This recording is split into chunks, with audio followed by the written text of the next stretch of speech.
welcome to episode 2 of Drinking Dairy with Kelly and Jerry. Welcome. I hope you have your cup of dairy with you. I'm going to see if I can drink mine faster than Jerry this time. Jerry, how are you doing today? I'm well. Excellent. Thank you. We're all sheltering in place. I tell you what. Practicing physical distancing. But it's going well. Good. So I've not finished Netflix. Not yet. Not yet. That's good. No. That's good. I'm just glad that it's a beautiful day. It has been beautiful because then Reed can go outside and play and at least get some energy out Yes. that way instead of just in the house. It's like 80 degrees today. Yes. And sunshiny. Yes. We've already been outside for like an hour and a half. It's lovely. So, I mean, why not? Why not? You know, I saw something, I guess it was on Facebook, a spring scavenger hunt. Oh. And today would be the perfect day to do would, it. yes. Would you like to have some ideas of what you can do for your scavenger hunt? Sure. I just happened to write some down. Oh, right excellent. here. Take good notes, everyone. Yes. Find a yellow flower. Things are budding and blooming, so maybe finding a yellow flower. Find 3 different shaped leaves, because the trees seem to have starting to get their leaves back. So 3 different shaped leaves. Finding something red. Now, I don't have on my colorblind glasses today, but I grew up first 51 years of my life without being able to see a lot of colors the way you see them. And when I was a little boy, we would drive down the road in Oklahoma and my mother would say, "Look at those beautiful Indian paintbrush flowers." And I could never see them. They looked like weeds. So now, when I can see red flowers, I'm very excited. So I find a red flower. This is red. Maybe. You don't have your Nikki, glasses I don't have my on, glasses on. I'll take your word for it. but here you are. And here we are. So find something red. Find a spider web. Ugh. Now I know that will probably turn off a lot of folks. My wife can't stand spiders or spider webs. She's very arachnophobic. But if you don't mind spider webs, try to find one. Leave it alone. Leave it alone. Don't tear Especially it those down. banana spiders. Yes. They eat so many mosquitoes, and usually they're up high.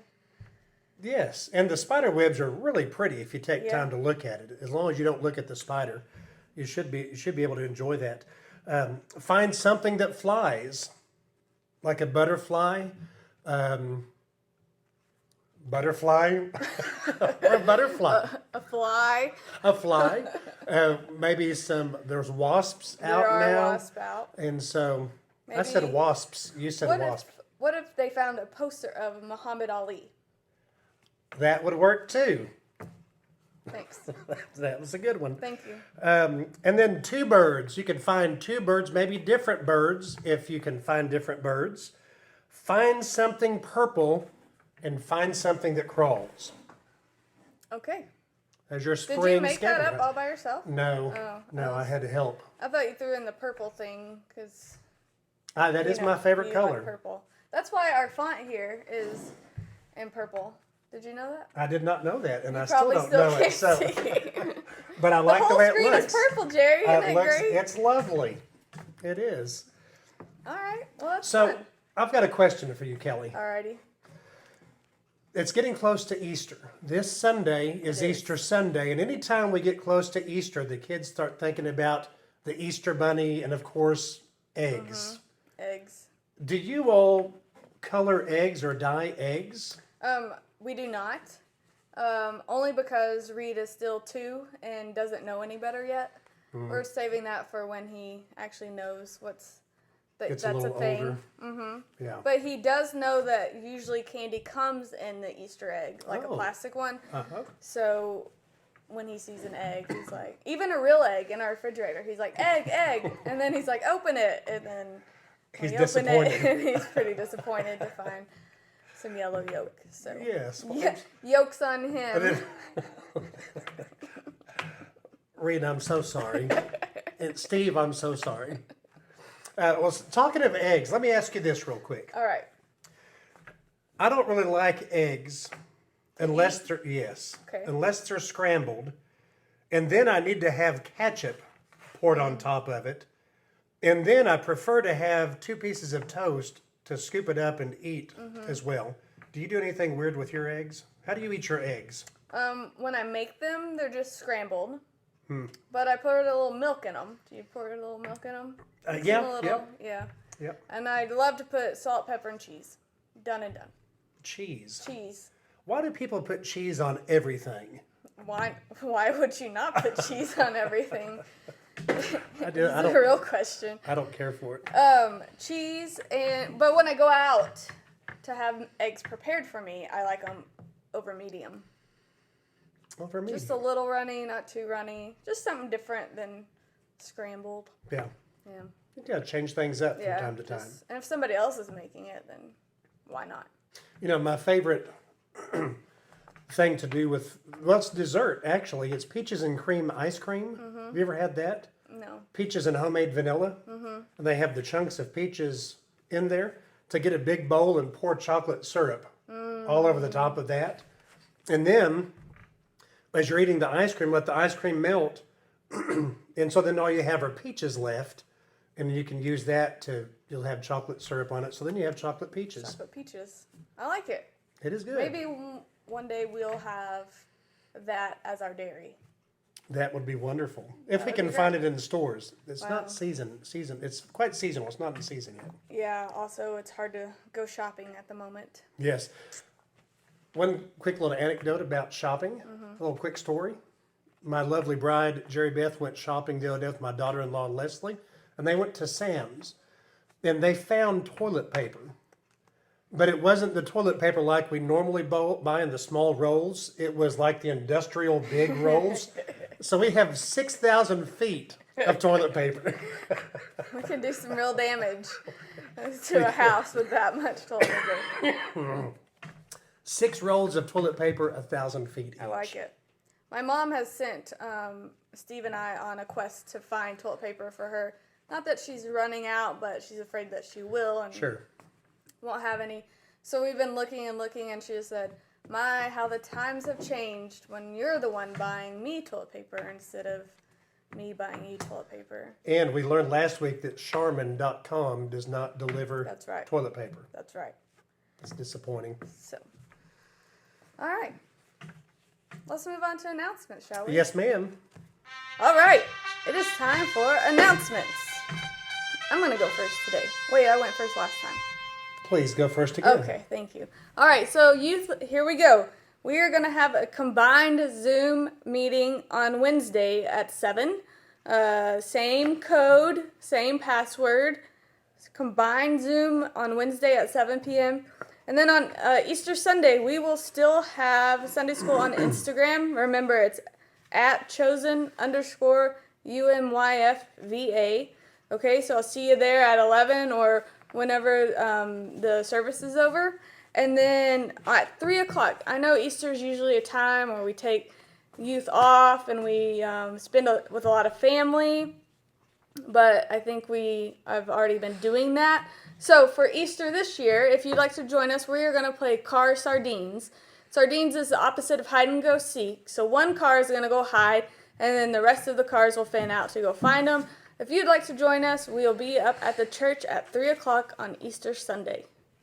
That sounds like fun. Yeah, it's going to be a great time. Make sure you have gas in your car That would help. because we don't want to have to go look for you and Right. the one hiding. Yeah. And you don't want to hide at the gas station because we'll find you. That's right. So That sounds just a like little fun. tip. Yes. I have just a few announcements this week. Okay. Yes. We'll see. This is Holy Week. And so this Thursday, on Monday, Thursday, or Holy Thursday, we will be posting on Facebook a kind of a interview, a kind of conversation that I had with Rob and Gretchen Samsel that I'll be having on that time. And they'll be explaining to us a little bit about the Seder meal in which they used to celebrate Passover. And so we get our communion, our Holy Communion, our Lord's Supper, from their time when Jesus was with his disciples and he broke the bread and he gave it to them and he said, "Do this in remembrance of me." So on Thursday, we'll be taking some time to visit with Rob and Gretchen Samsel. I hope that you'll join us for that. And then this Friday, on Good Friday, we'll have a live Good Friday service at 6:30 on our church Facebook page. So be sure and join us Friday at 6:30 on Facebook Live for the church's Facebook page for our Good Friday service. Then, of course, on Sunday, Easter Sunday, we'll be having our regular 10 o'clock online worship for Easter. So we hope that you will join us on Sunday. And the other announcement I have is this Saturday is the Saturday, the day of the month, we would usually go to the shelter in Denison and feed the folks in the shelter.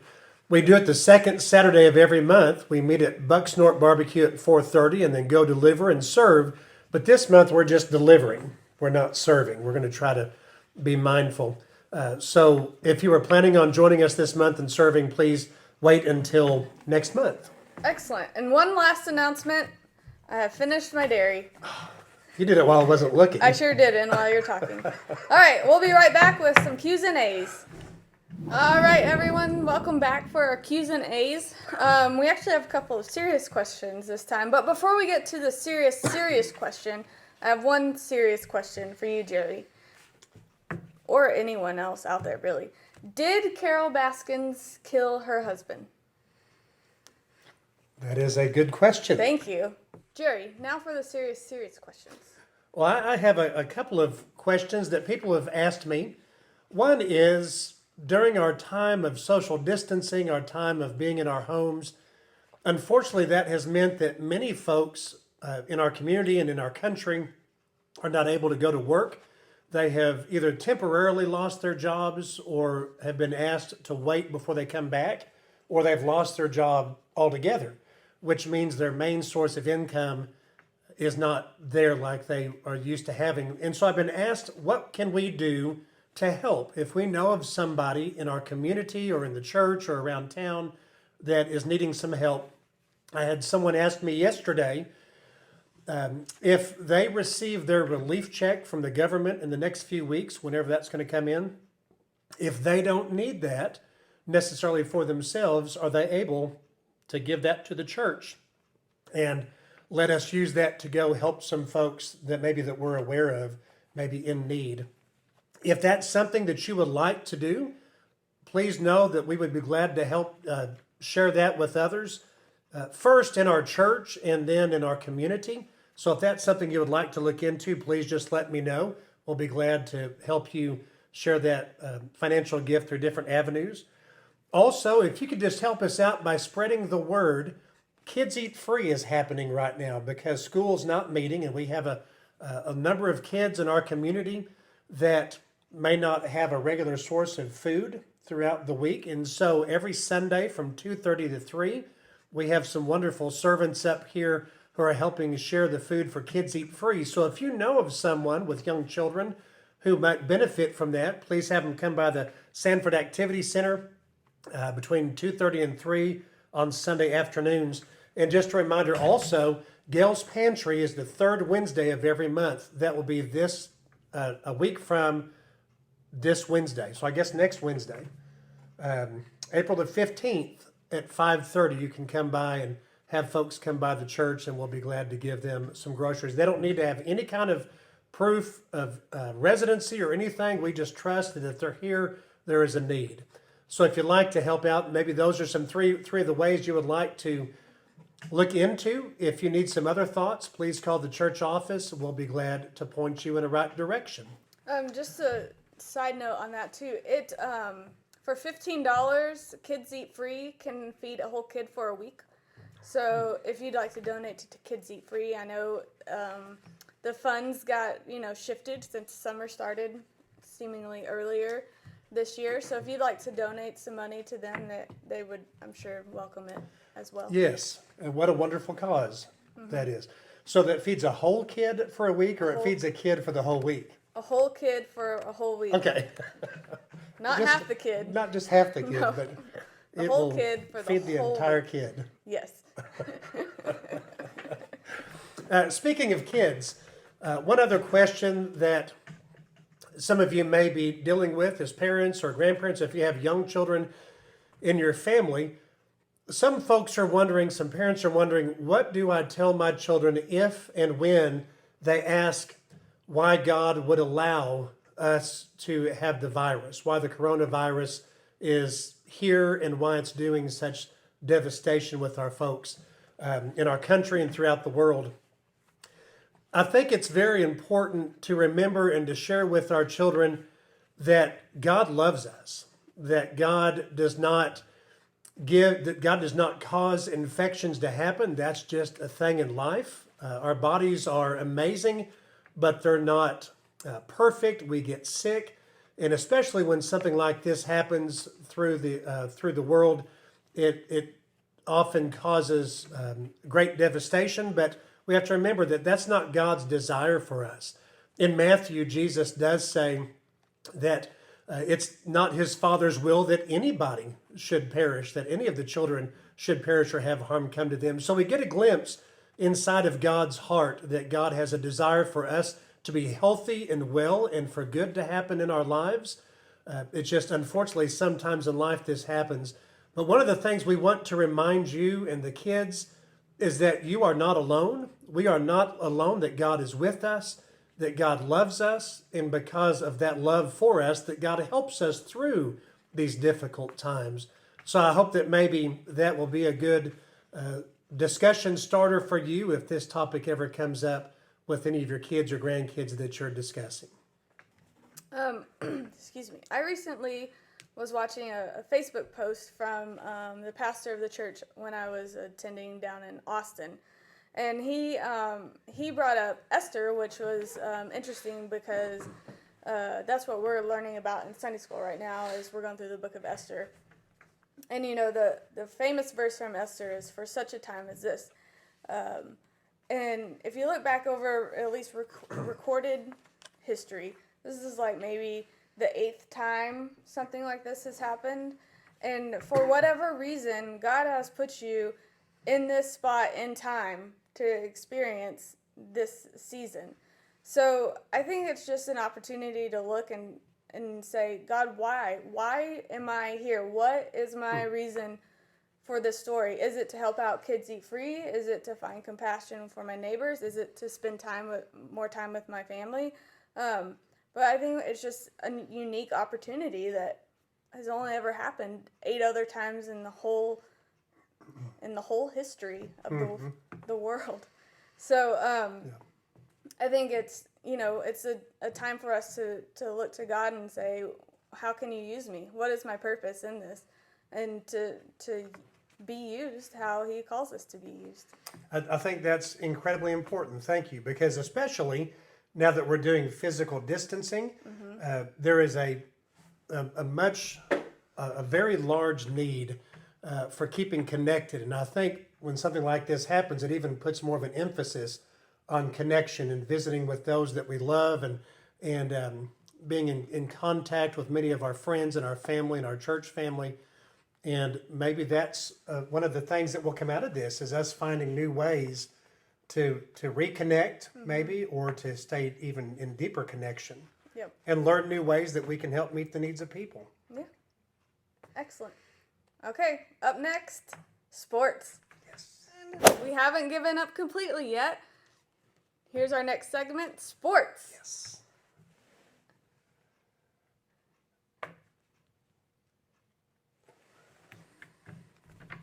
God. Not a Good lot thing happening. Cam's on next. That's a good thing. A true multi-talented athlete. You know, there is something. Okay, hit me.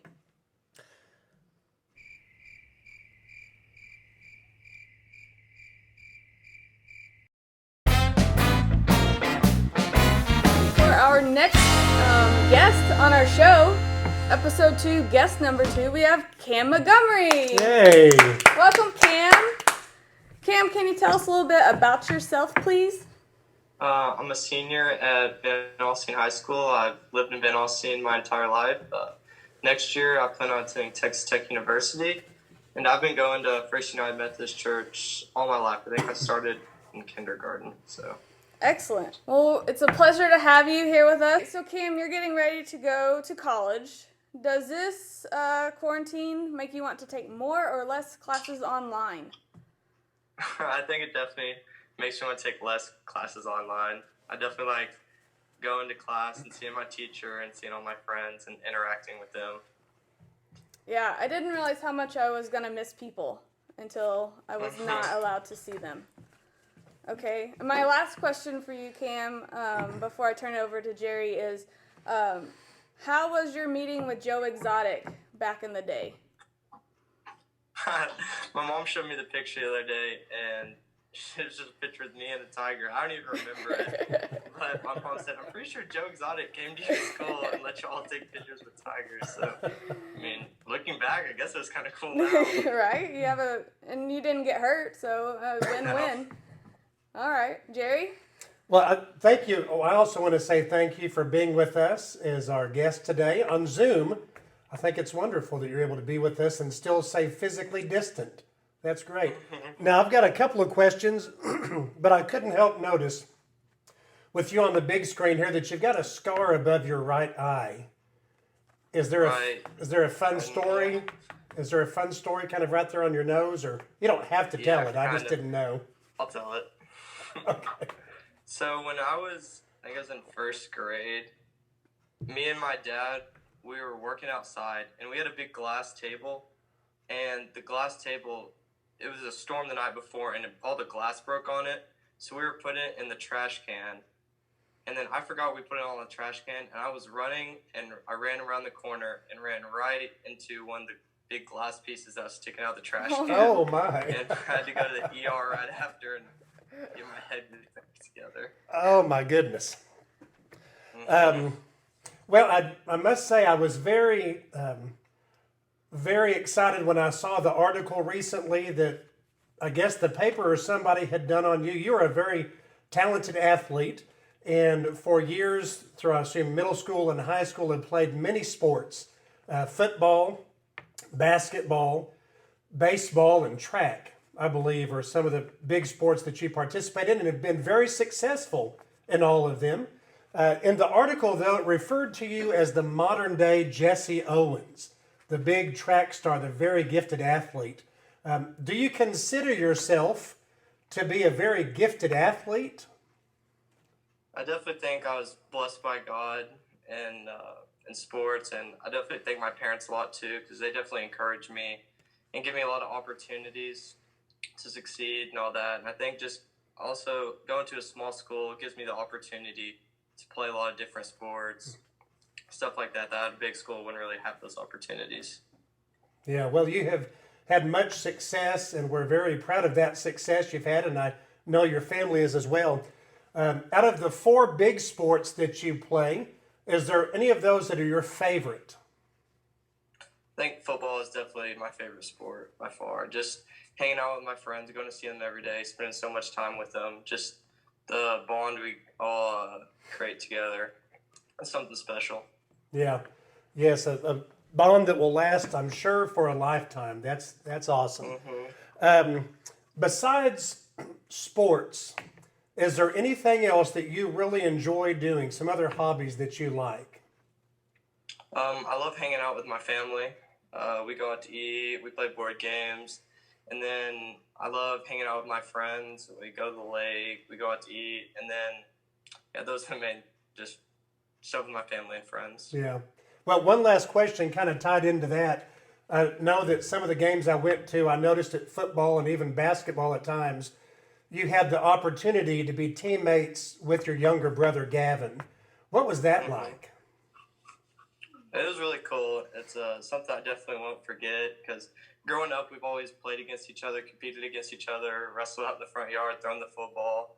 But we've never played on the same team, obviously, because of the age difference. And then it was really cool my senior year to have him on my team, playing with him, because he's my closest friend, honestly, so it was cool to play with him. That's neat. Wonderful memories. Awesome, Gavin. Well, thank you so much for joining us. Again, I know it was last minute, so we really appreciate it, and it was nice having a youth on. Yes. Thanks for having me. Thanks, Cam. We appreciate it. I called you Gavin, didn't I? My bad. It's all right. My dad does it every day. Okay, good. All right, thanks, Cam. We'll talk to you later. Thank you all. Bye. Bye. Thanks for joining in for episode 2 of Drink It Dairy with Kelly and Jerry. Hope you can tune in with us next week, but until then, stay home. Wash your hands like you touched a Longhorn fan. And keep your Your milk cold.